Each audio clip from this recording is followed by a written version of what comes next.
মধ্যপ্রাচ্য থেকে ইউক্রেন যুদ্ধ সব সংকট সমাধানের কেন্দ্রস্থলে পরিণত হয়েছে মুসলিম বিশ্বের হৃদয়ভূমি সৌদি আরব।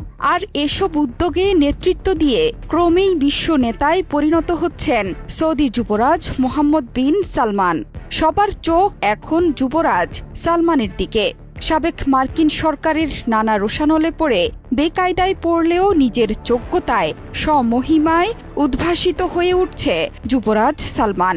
যুবরাজের নানা উদ্যোগে বিশ্বজুড়ে বাড়ছে সুন্নি মুসলিমদের প্রভাব।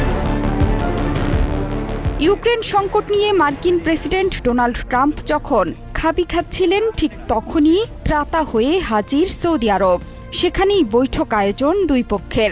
জেলেনস্কিকে সোজা পথে এনে বিশ্বজুড়ে বিশাল এক নজির স্থাপন করে ফেলেছেন যুবরাজ মোহাম্মদ বিন সালমান। এখন যুক্তরাষ্ট্র, রাশিয়া তথা পুতিন ট্রাম্পের বৈঠক সফল হলেই যুবরাজের শক্তিমত্তা দ্বিগুণ হয়ে উঠবে।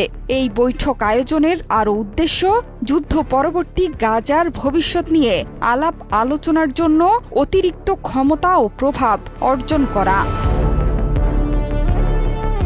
মার্কিন গণমাধ্যম সিএনএনকে দেয়া সাক্ষাৎকারে একজন সৌদি কর্মকর্তা বলেছেন, যুক্তরাষ্ট্র ও রাশিয়ার মধ্যকার বৈঠক শুধুমাত্র সাদামাটা কোনো আয়োজন নয়, বরং দুই পক্ষের মধ্যে মধ্যস্থতায়ও সৌদি আরব গুরুত্বপূর্ণ ভূমিকা পালন করতে যাচ্ছে। রিয়াদের এই বৈঠকের আয়োজনকে যুবরাজ মোহাম্মদ বিন সালমানের বিজয় হিসেবে বিবেচিত হচ্ছে।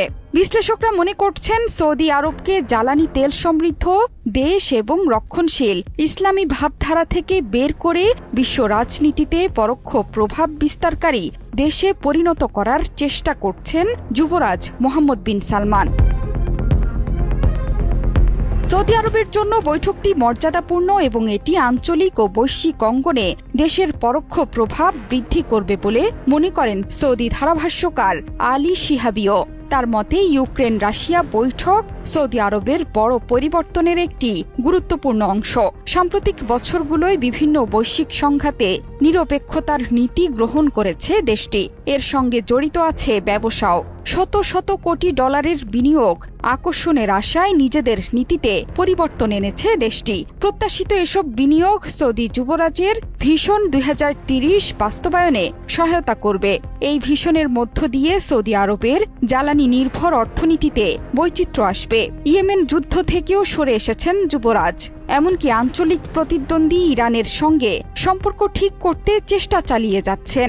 শুধু তাই নয়, চীন ও রাশিয়ার সঙ্গে তার ঘনিষ্ঠতা বেড়েছে।